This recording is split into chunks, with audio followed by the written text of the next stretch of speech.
Hi, please introduce yourself. Hello, I'm Alejandra and I was leader of the day on the 29th of March. Cool. So, how did you find being leader of the day? I found it okay. I wasn't leader of the day for that long because I shared the day with Pedro, so I didn't have that much to do actually. Right. Was there any challenges from being leader of the day? Because I was leader of the day when we had just gotten to Beijing, everyone was tired. So trying to get everyone organised to get to the hotel, passing on information about what we needed to do the next day was definitely a big challenge. Understandable. But did you learn anything from being leader of the day? Definitely, I think being leader of the day is something you have to be prepared for. Like you have to think about exactly how you're going to execute your plan, what might happen if it doesn't go to plan. You need at least a good couple of backup plans as well to make sure that you do everything effectively and be the best leader that you can. Okay, thank you. Thank you. My name is Shannon and I am a student at the University of Northampton and I'm on the International Business course. So this year we went to a trip to China and Vietnam and it was such an experience for me. I'll never forget it. So we visited the Great Wall of China, the Forbidden City, the Tiananmen Square and the Ming Tombs, and the history and knowledge that I was able to gather was so inspiring, and the stories as well behind each of the attractions was so hard to actually like hold all the information in because there was so much history behind each of them. The cuisine from both countries was so tasty, like I didn't think it would. Like I got scared about tasting new and different foods because I'm not really the one to like taste new things, but I did go out my comfort zone in Vietnam where I tried a spider from the streets. To be honest, I would never have it again, but it was a memory that I made because obviously I did go out my comfort zone, I did try something new and I'm glad that I did it. But for me overall, the most important thing from the trip was the businesses that we were able to see. So for example, in China we got to see DH Gate, which was a competitor against Alibaba.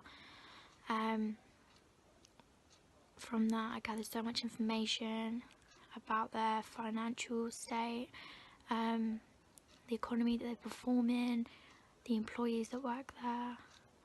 And in Vietnam we visited the clothing factory and the gym factory, and in the gym factory we were able to see each part of how each machinery was made, and it was a process that I'll never forget because they work so many hours a week, each employee works so much and the amount they get paid is just so low, and it's just made me realise how difficult it is in that country to actually survive.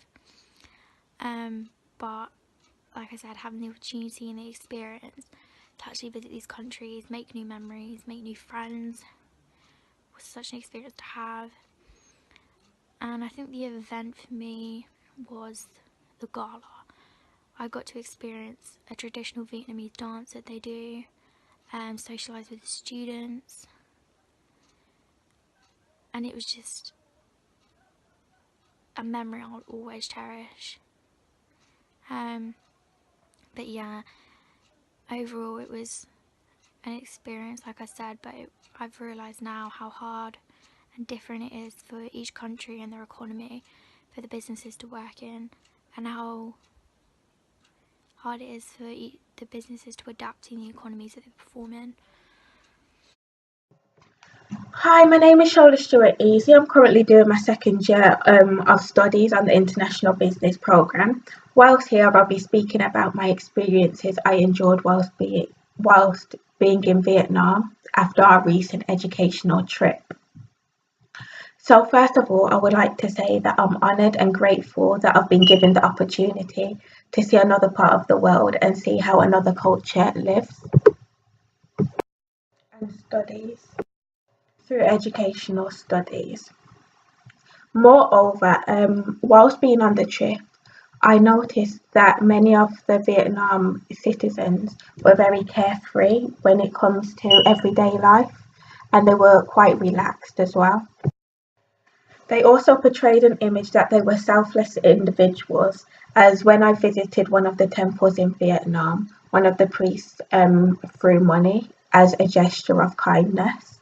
I felt that this gesture was very selfless, as he was giving back to the community. Whereas in the UK, in some churches, we get asked to contribute money back to the community. So it was something very different and something I've never witnessed before. Further to my experience in Vietnam, I feel like I have grown whilst being on the trip, as I now understand the importance of being organised and adequately equipped, and also I've learned to be more alert in the future, as there was an incident whilst being on the trip where unfortunately I misplaced someone's belongings. From this experience, I've learned a great deal about myself to be more responsible in the future and to take accountability for my actions. Thank you for listening.